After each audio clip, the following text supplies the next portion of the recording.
ወር ሁለት ወር ላታያት ይችላል። ምንም ነገር ውስጥ ገባለሁ አልገባችሁም እንዴት አይገባችሁም? የኔ ሐሳብ እንዴት አይገባችሁም? እህት ባይኖርን ነው እኛ በአንተ እህት መተን ወግነን የምንከራከረው። ታዲያ ለምንድን ነው የኔ ሐሳብ ምንም አይገባችሁ? የኛ ሐሳብ ለአንተ ምንም አይመስልህ ምንድን ነው? ምን ቆይ አንተ አእምሮ የለህም? ሰው ስለአንተ ስለ ቤተሰብ ሲጨነቅ ትንሽ እንኳን አታፍር? ስለ ቤተሰብ አልተጨነቀም። ስለ ቤተሰብ ቢጨነቅ ያደርግ ነበር፣ ያስተካክል ነበር ትዳሩ። በቃ ኪሩቤል ከቻልክ በእናትህ ሂድ። እስር ቤት ነው አይደል የምትወጣው? ሂድ ወደ ቤት ሂድ። ተረጋጋ። ስንጠራ ትመጣለህ። በቃ ነገሮች ይብረዱ። እውነታችሁ ነው። መሄድ ነው ያለህ አማራጭ፣ መሄድ ነው። እውነታችሁ ነው። ድጋሚ እዛ ማረሚያ ቤት ውስጥ ላልመግባት ከፈለግ እኔ ብሄድ እሱ እንደዚህ በስነ ስርዓት ትዳሩን የሚመራ ሰው ይመስላል።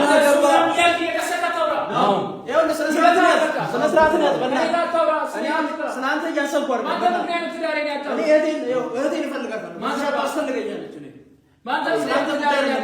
ቆይ መጣላት ትፈልጋላችሁ? አንተ መጣላት ከፈልጋችሁ ውጪ ውጡ። በቃ እኛ እቃውን እህቴን አሳየኝ። እኔ ከዛ በኋላ ያለውን ነገር አስብበታለሁ። ችግር የለም ከአንተ ጋር አወራለሁ በኋላ። ስማ ተረጋጋ። በአንተ አለመረጋጋት ምክንያት ችግር እየተፈጠረ ነው። እንዴት ነገር እንዴት አትረዳም? ምንም ማድረግ አንችልም። ምንም ይወላጦ ሲመጣው በአንተ ምክንያት ነው። ከዚህ በፊት አሳይቼ ነው ወስጄ ነው ችግር የፈጠርከው። ችግር የለም በእኔ ምክንያት ይሁን። እሺ ችግር እሷ ማየት ፈልጋለሁ። እሷ ደህና ናት። በቃ ነገር አይደለም አንተን እሱንም አናሳየው። ገብቶሃል አይደል? ስለሷ እሱማ ማየት የለበትም። ስላንተ ማገባ በገዛ ሚስቴ በገዛ ቤቴ ስነ ስርዓትን ያዘልኝ። በእናትህ አሁን ከአንተ ጋር ልከራከር አልመጣሁም። አንተ ሰው ተረጋጋ። ይሄ ሰው ምን ሆኗል? በእናትህ ለምን ማታስበው? ኧረ በእናታችሁ የት ነው ያለችው? በእናትህ በቃ እሷ ደህና ቦታ ናት ያለችው። ሂዱ በቃ እናንተ ምንም እዚህ ቤት በቃ መምጣት አያስፈልጋችሁ። ከዚህ በኋላ በሽታ ላይ ነው ብትላት ብታገኛት ገብቷል አይደል? ሌላ ቁስል ነው ብትጨምርባት አንተ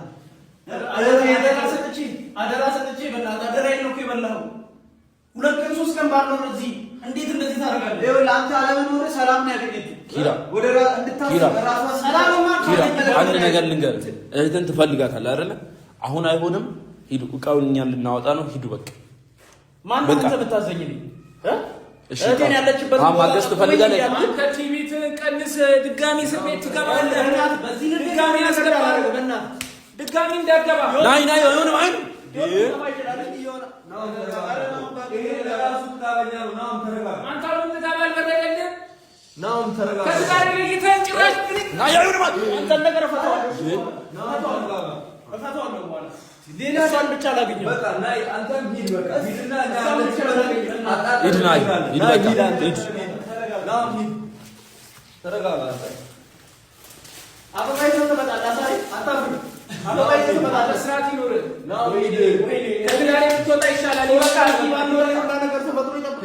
አንተ ዝም በል በቃ።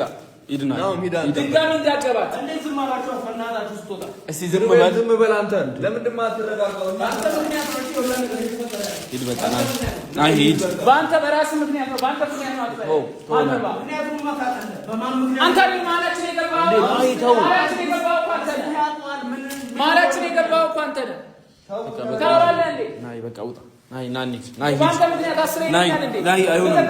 ናይ በአንተ ምክንያት ትለኛለህ እንዴ? ናይ ተው፣ ተረጋጋ። ስነ ስርዓት አይኖርም። ተረጋጋ። ለምን ስነ ስርዓት አይኖርም? ይሄ ብቻ ይሆነ አበባ በአንተ ምክንያት ትለኛለህ። ናውን በቃ ሂድ አንተ። እሺ በልና ሂድ።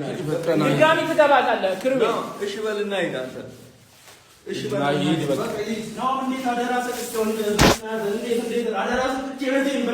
እስቲ ዝም በል አንተ። ምንም ነገር አንተ የማውራት መብት የለም። የማውራት መብት የለም። ወንድም እንደዚህ አያረግም። ወንድ በቃ ኪራ በጣም ነው አዘንኩበት። ወንድም እንደዚህ አያረግም። በቃ ደስተኛ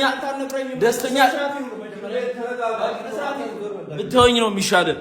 እስካሁን ድረስ ለእህትህ ብዬ ነው የተውኩት። ለውብዬ ስል ያለችበትና ነገሮች ሲረጋጉ በቃ ከቻልን እነግራለን። እንዲህ እየሆናችሁ ግን ለማናችሁም ያለችበትን አልነግርም።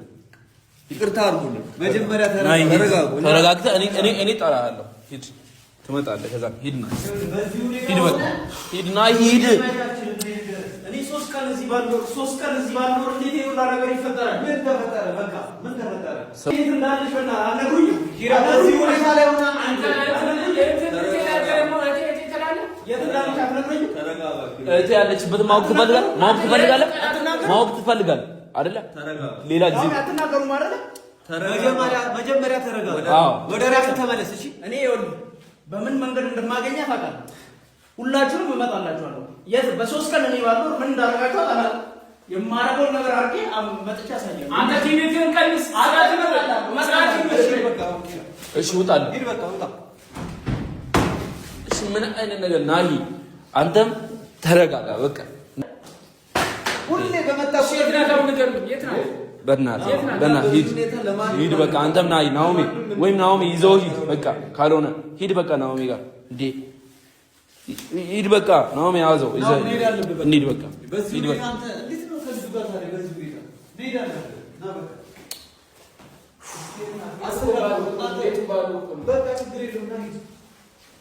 ለምንድን ነው እንደዚህ የሚሆኑት? ቆይ